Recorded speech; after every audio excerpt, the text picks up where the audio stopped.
Hello and welcome to UPSC Prep World. This is the 10th lecture in the Environment and Ecology series of UPSC CSE preparation. In the last lecture, we discussed about pollutants and its movement across topic levels and solved some of the PYQs related to these topics. In this lecture, we will study about biomes, types of biomes, flora and fauna of these biomes and their adaptations. So let's start. Biome. What is biome? It is a group of ecosystems that include communities of plants and animals that have a common adaptation to that particular environment. तो biome क्या होता है? Biome एक group of ecosystem को कहते हैं जहाँ पे बहुत सारे प्लांट्स एंड एनिमल्स रिसाइड करते हैं और उस इन्वायरमेंट में रहने के लिए कुछ एडेप्टेशंस करना पड़ता है बोथ प्लांट्स एंड एनिमल्स को। तो उस पर्टिकुलर इन्वायरमेंट में जो कम्युनिटीज़ रह रही हैं प्लांट्स एंड एनिमल्स की और एडेप्टेशन भी कुछ कॉमन कर रही हैं, तो उस ग्रुप ऑफ इकोसिस्टम को हम बायोम कहते हैं। No two biomes are alike. They are characterized by distinct climate, vegetation, animal life and general soil type. तो कोई भी दो बायोम एक जैसे नहीं होते हैं। उनका क्लाइमेट अलग होता है, वेजिटेशन अलग होता है, एनिमल लाइफ अलग होता है और उनके सॉयल टाइप भी अलग होते हैं। जैसे हम बायोम का एग्जांपल्स देखते हैं, जैसे डिज़र्ट, वार्म डिज़र्ट बायोम्स होते हैं, ट्रॉपिकल ग्रासलैंड्स होते हैं, सवाना होता है, tropical deciduous forest, rain forests, cold deserts, boreal forest, tundra. तो ये जितने भी हम बायोम्स देख रहे हैं सबका एक अलग क्लाइमेट है, उनका वेजिटेशन अलग है, उनका एनिमल लाइफ जो है वो अलग है और जो सॉयल टाइप भी होगा वो भी अलग होता है। तो इन सब जो बायोम्स होते हैं उनका एक अलग टाइप का इन्वायरमेंट होता है और उसमें जो प्लांट्स एंड एनिमल्स रिसाइड कर रहे होते हैं उनका एडेप्टेशन भी अलग होता है। और जो एक ही बायोम में जो एनिमल्स एंड प्लांट्स होते हैं उनके एडेप्टेशंस हो सकते हैं कॉमन टाइप के एडेप्टेशंस हो, क्योंकि वो एक ही टाइप के इन्वायरमेंट में रह रहे होते हैं, एक ही टाइप का क्लाइमेट होता है। तो उसमें अपने आप को ज़िंदा बचा के रखने के लिए उनका एडेप्टेशंस भी उसी के हिसाब से होना होता है। Biomes can be grouped into 5 major classes, and each of these classes have certain fixed limiting factors, productivity and biodiversity. तो बायोम्स को हम 5 मेजर क्लास में बांट सकते हैं। हर बायोम का अपना एक लिमिटिंग फैक्टर होगा, प्रोडक्टिविटी होगा, बायोडाइवर्सिटी होगा। तो ये देखते हैं हम 5 मेजर क्लास कौन कौन से हैं। फर्स्ट, एक्वाटिक बायोम, तो वो further subdivided into fresh water biome और मरीन बायोम। तो फ्रेश वाटर बायोम जो होता है, जैसे होता है हमारे ponds, lakes, streams, rivers, wetlands, ये हमारे फ्रेश वाटर बायोम होते हैं। फ्रेश वाटर बायोम का जो मतलब होता है कि उनकी सैलिनिटी कम होती है। और मरीन बायोम होते हैं जैसे डीप ओशियन, कोरल रीफ्स। और इसका तीसरा पार्ट भी हम कर सकते हैं जो कि होते हैं estuaries, mangroves, brackish water biome, जिसकी सैलिनिटी जो होती है फ्रेश वाटर और मरीन के बीच की होती है। दूसरा बायोम होता है फॉरेस्ट बायोम। उसमें अलग टाइप के जो क्लासिफिकेशन होते हैं जैसे tropical rain forest, temperate rain forest, tropical deciduous forest, temperate deciduous forest, Tyga जिसको हम बोरियल फॉरेस्ट भी कहते हैं। थर्ड टाइप होता है ग्रासलैंड्स, जैसे savanna grasslands, temperate grasslands. Next है डिज़र्ट बायोम, वो होते हैं हॉट, कोस्टल एंड कोल्ड। तो हॉट डेजर्ट होते हैं, कोस्टल जो कोस्ट के अलॉन्ग होते हैं और कोल्ड डेजर्ट होते हैं जो कि बर्फ़ से ढके होते हैं हमेशा। टुंड्रा, ये होते हैं आर्कटिक एंड अल्पाइन। टुंड्रा होते हैं जो हमेशा ही बर्फ़ से ढके होते हैं maximum part of the time. और ये दो टाइप के होते हैं, या तो आर्कटिक आपके पोल्स के टाइप में मिलेंगे और एक जो अल्पाइन जो हाई एल्टीट्यूड पे जब टेम्परेचर बहुत लो होता है वहाँ पर भी आइस का फॉर्मेशन होता है और उस बायोम को भी हम टुंड्रा बायोम के अंडर ही रखते हैं। तो अलग अलग बायोम्स का भी हम फ्लोरा, फौना, क्लाइमेट टाइप और adaptation. Tundra biome, there are 2 type of tundra biome, जैसे हमने अभी देखा था पहले, arctic and alpine. Alpine tundra occurs at high mountains above the tree line. तो बहुत हायर एल्टीट्यूड पे, जैसे आपको हिमालयाज़, एंडीज़, अल्प्स, तो आप यहाँ देखेंगे हिमालयाज़ ये बहुत हाई लेवल पे हैं और वहाँ हमेशा बर्फ़ अवेलेबल रहती है, उसको हम टुंड्रा में क्लासीफाई करते हैं। उसी तरह जो आर्कटिक होते हैं, आप ये देखिए ये पोल्स के पास आर्कटिक सर्किल और अंटार्कटिका, तो ये जो लोकेशंस होते हैं वहाँ भी बर्फ़ हमेशा जमी रहती है और उसको भी हम टुंड्रा बायोम कहते हैं। तो there are no trees in tundra, तो वहाँ पर कोई भी ट्रीज़ नहीं होती हैं। क्यों? क्योंकि बिकॉज ऑफ परमाफ्रॉस्ट। तो परमाफ्रॉस्ट मतलब जो कि maximum period of the year हमेशा बर्फ़ से ढके होते हैं। The lowest form of vegetarian like mosses, lichens are separately found on bare rocks. अगर वहाँ पर कुछ रॉक्स अवेलेबल होते हैं तो वहाँ पर क्या है, वहाँ पर आपको मॉसेस, लाइकेंस मिल जाएंगे। In summers bird migrate north to prey on the numerous insects which emerge when the snow thaws। Summer में क्या होता है, कुछ पार्ट्स में टुंड्रा के जो बर्फ़ गल जाती है तो वहाँ पर कुछ शॉर्ट टाइम के लिए इंसेक्ट्स का आउटफ्लो होता है, वहाँ पर इंसेक्ट्स इमर्ज करते हैं और उनका बहुत छोटा लाइफ स्पैन होता है और समर्स में बहुत सारे बर्ड्स जो हैं नॉर्थ साइड यानी टुंड्रा के साइड मूव करते हैं उस इंसेक्ट्स को फीड करने के लिए। अब हम एनिमल्स में देखते हैं कैसे टाइप के एनिमल्स वहाँ पर रिसाइड करते हैं। तो animals like reindeer, arctic fox, wolves, musk ox, polar bear, lemming, arctic hare, they live in the tundra region as they have double coat. तो arctic fox, reindeer, polar bear इस type के animal जो होते हैं वो tundra में रहने के लिए, सर्वाइव करने के लिए उनका जो स्किन होता है वो फैट के लेयर से ठंड में उनको बचने में मदद करता है।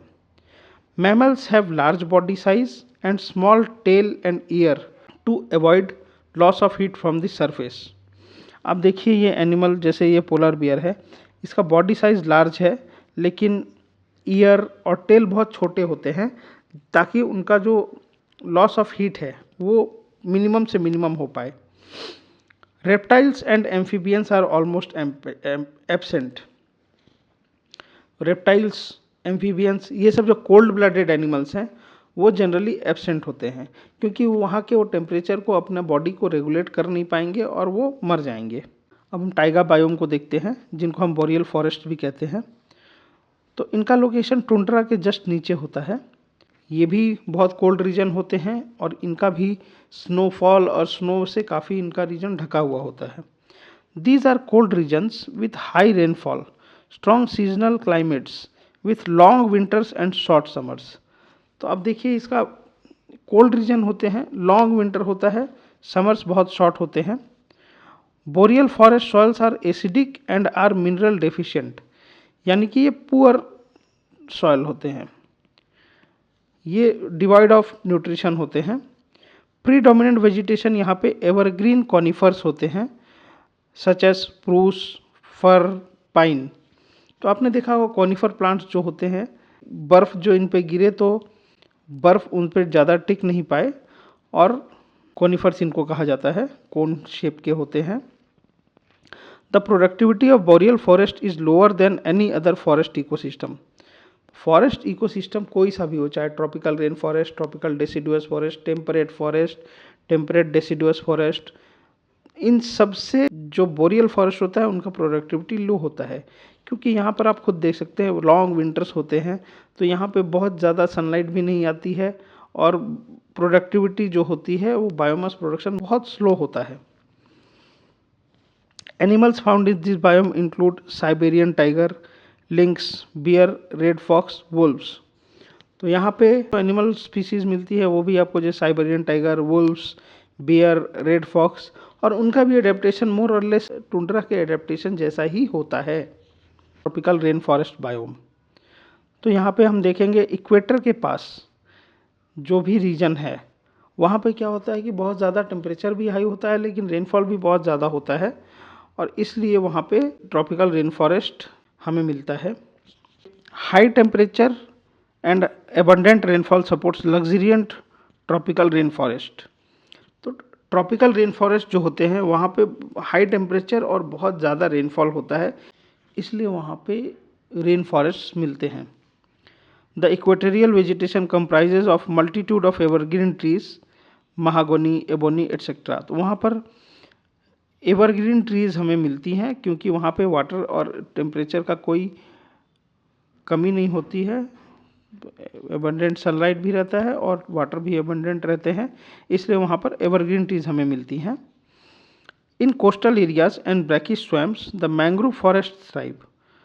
कुछ जो ट्रॉपिकल रीजन्स में कोस्टल एरियाज हैं वहाँ पे आपको मैंग्रोव्स भी मिलेंगे।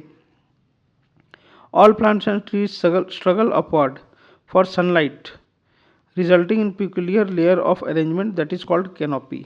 जितने भी प्लांट्स अवेलेबल हैं वो एक दूसरे से compete करते हैं सनलाइट के लिए और एक दूसरे से बढ़ने की उनमें कंपटीशन लगी रहती है कि ज़्यादा से ज़्यादा वो सनलाइट एक्वायर कर सके, और इसलिए वे एक दूसरे से बढ़ने की होड़ में एक पिकुलियर टाइप का उनका अरेंजमेंट, लेयर का अरेंजमेंट हो जाता है जिसको हम कैनोपी कहते हैं। आप कहीं भी अगर एवरग्रीन में अगर आप देखेंगे तो कैनोपी स्ट्रक्चर, जो कि ऊपर से आपको जितने भी पेड़ हैं वो एक दूसरे से ऊपर उठने की होड़ में एक लेयर अरेंजमेंट में हमेशा रहेंगे। और वहाँ पर एपीफाइट्स भी होते हैं। एपीफाइट्स मतलब लताएं जिसको हम बोलते हैं, और वो पेड़ों पे चढ़ के वो भी ऊपर जाने की होड़ में लगी रहती हैं। Large number of species coexist, that is it has high productivity leading to high biological diversity and high ecological niche. तो जैसे कि यहाँ पे लग्जरियंट ग्रोथ रहता है, बहुत ज़्यादा प्लांट्स का संख्या है, उसी हिसाब से इनकी जो यहाँ पे स्पीसीज़ भी होती हैं वो बहुत ज़्यादा अवेलेबल होती हैं। एनिमल स्पीसीज़ भी बहुत होती हैं और प्लांट स्पीसीज़ भी बहुत होती हैं, और जिसके कारण बायोडाइवर्सिटी बहुत हाई होती है।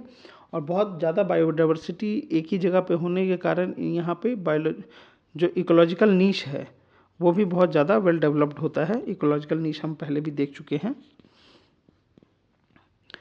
अब टेम्परेट एवरग्रीन फॉरेस्ट बायोम के बारे में देखते हैं। They are found mostly in temperate mid latitudes of Canada, Siberia, Africa, Australia, Himalayas, western Ghats, Andaman and Nicobar islands. तो ये temperate evergreen forest are tracked down in regions with warm and cold climates. तो ये warm और कोल्ड क्लाइमेट दोनों जगह available मिलते हैं, और यहाँ पर they are overwhelmed by bigger trees that are evergreen. यहाँ पर भी एवरग्रीन ट्रीज मिलती हैं, और ये टेम्परेट रीजन्स, टेम्परेट लैटिट्यूड जो हमारा होता है, जैसे ये इक्वेटर है, ट्रॉपिकल लैटिट्यूड है, और हायर लैटिट्यूड जो हमारा है टेम्परेट लैटिट्यूड, उस एरिया के रीजन्स में ये ट्रीज मिलते हैं। अब हम देखते हैं temperate rain forest biome. They represent a marked seasonality with regards to temperature and rainfall. Rainfall is high and fog may be very heavy. Rainfall भी हाई होता है और वहाँ पे जो फॉग होता है वो भी बहुत हैवी हो सकता है। इनफैक्ट जो वहाँ पे फॉग होता है वो भी एक वाटर का बहुत इंपॉर्टेंट सोर्स माना जाता है। The biotic diversity is high compare to other temperate forest but is much lower than the tropical rain forest. इनकी बायोटिक डाइवर्सिटी जो होती है वो बाकी सारे फॉरेस्ट से तो ज़्यादा होती है, लेकिन ट्रॉपिकल रेन फॉरेस्ट से बहुत कम होती है। डेसिडुअस फॉरेस्ट बायोम में हम देखते हैं दो टाइप के होते हैं, एक टेम्परेट डेसिडुअस बायोम और एक ट्रॉपिकल डेसिडुअस बायोम। तो टेम्परेट डेसिडुअस बायोम को हम मेडिटेरेनियन क्लाइमेट से कोरिलेट करते हैं, और मेडिटेरेनियन क्लाइमेट में हम जानते हैं कि ड्राई समर्स होते हैं और मॉइस्ट विंटर्स होते हैं। तो ड्राई समर्स होने के कारण कि fire is an important hazard in this ecosystem. तो फायर जो है वहाँ पे बहुत इंपॉर्टेंट हजार्डस फैक्टर माना जाता है। तो बर्न होने के बाद वहाँ पर एडेप्टेशंस ऐसा होता है उस इकोसिस्टम में कि प्लांट्स जो हैं अपने आप को बहुत जल्दी रीजनरेट कर लेते हैं। इसीलिए इस वेजिटेशन को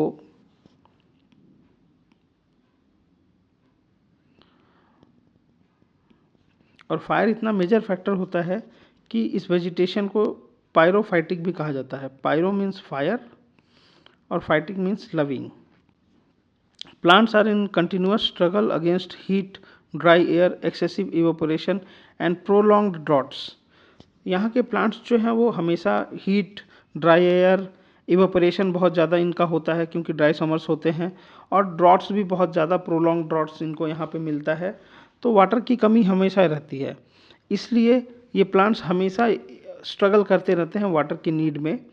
और वीड्स को वो ग्रो नहीं होने देना चाहते हैं क्योंकि वीड्स उनका न्यूट्रिशन और जो भी वाटर रिक्वायरमेंट है वो उसको फुलफ़िल नहीं होने देगी।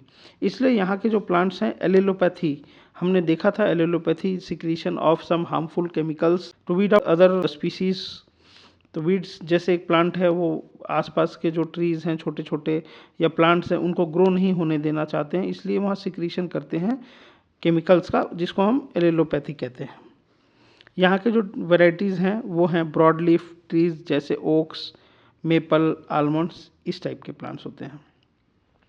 ट्रॉपिकल डेसिडियस बायोम, ये मॉनसून टाइप ऑफ क्लाइमेट से कोरिलेट किया जाता है और यहाँ पे moist summers and dry winters होते हैं।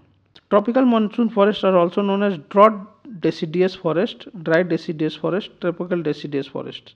Monsoon results in seasonal character of biotic communities.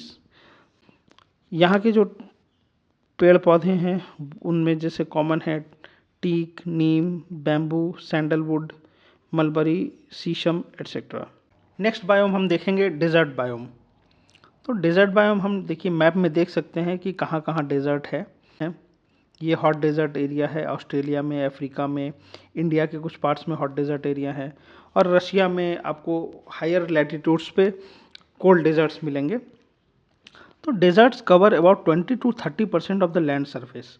तो लैंड सरफेस जो हमारा अर्थ पे अवेलेबल है उसका 20 to 30% आपको डेजर्ट बायोम ही मिलता है।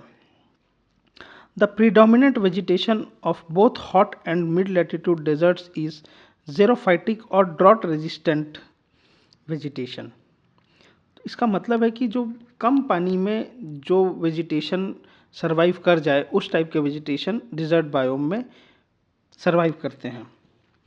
Most desert shrubs have long roots and well spaced out to gather moisture and ground water. तो आप जैसे इस वेजिटेशन में देखिएगा, यहाँ पे ये जो कैक्टस हैं काफ़ी दूर दूर में हैं, तो इनके रूट्स भी बहुत नीचे तक रहते हैं क्योंकि ये जो ग्राउंड वाटर है उनको टैप करने के लिए ग्राउंड वाटर बहुत ज़्यादा नीचे रहता है और उनको टैप करने के लिए इनके रूट्स को काफ़ी नीचे रहना पड़ता है और एक दूसरे से दूर ये रहते हैं ताकि ये ज़्यादा से ज़्यादा ग्राउंड वाटर और आसपास कहीं भी अगर कोई वाटर का छोटा मोटा सोर्स हो या एटमॉस्फेयर से हो तो वो वाटर ये ले पाएँ। प्लांट्स हैव वेरी फ्यू और no leaves and the foliage is either waxy, leathery, hairy or needle shaped to reduce loss of water through transpiration। आपने देखा होगा कि जो कैक्टस के प्लांट्स हैं उसमें कोई लीव्स नहीं होते हैं, या अगर होते भी हैं तो बहुत कम लीव्स होते हैं, और उनका जो स्टेम पार्ट होता है वो एकदम वैक्सी होता है या लेदर टाइप का होता है ताकि उनसे वाटर लॉस मिनिमम हो सके। The seeds of many species have thick tough skins to protect them while they lie dormant. जो इनके सीड्स होते हैं काफ़ी उनमें थिक कोटिंग ऑफ स्किन होता है ताकि वो बहुत ज़्यादा दिनों तक इन्वायरमेंट में रह सकें और जब इनको मौका मिलता है तो वो वहाँ पे पनप सकें। और डॉर्मेंट रहने के लिए उनको बाहर का जो हार्श कंडीशन से बचे रहने के लिए उनका स्किन टफ स्किन होता है, थिक। यहाँ पे जो वेजिटेशन मिलता है वो है cacti, thorny bushes, long rooted grass, scattered dwarf acacias, बबूल के पेड़, कैक्टस, इन टाइप की वेजिटेशन यहाँ पे मिलते हैं। और इनके जो एनिमल्स होते हैं उनका भी अडेप्टेशन वहाँ के हिसाब से होता है, उनका भी वाटर रिक्वायरमेंट बहुत कम होता है।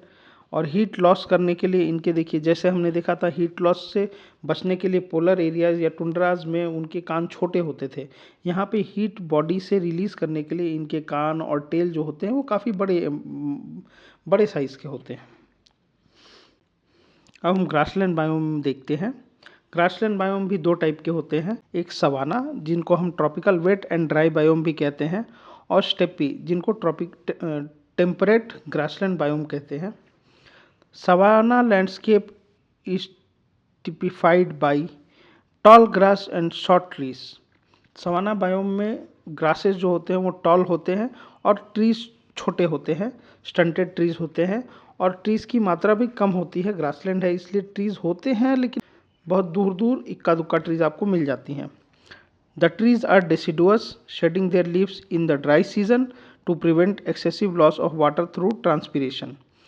तो ड्राई सीजन में जो यहाँ के ट्रीज होते हैं वो डेसिडुअस होते हैं क्योंकि उनको अपना वाटर का लॉस जो है बचाना होता है, इसलिए वो अपने लीव्स जो हैं ड्राई सीजन में शेड कर देते हैं। इसके जैसे टिपिकल एग्जांपल है एकेसिया, जो बबूल के पेड़ होते हैं।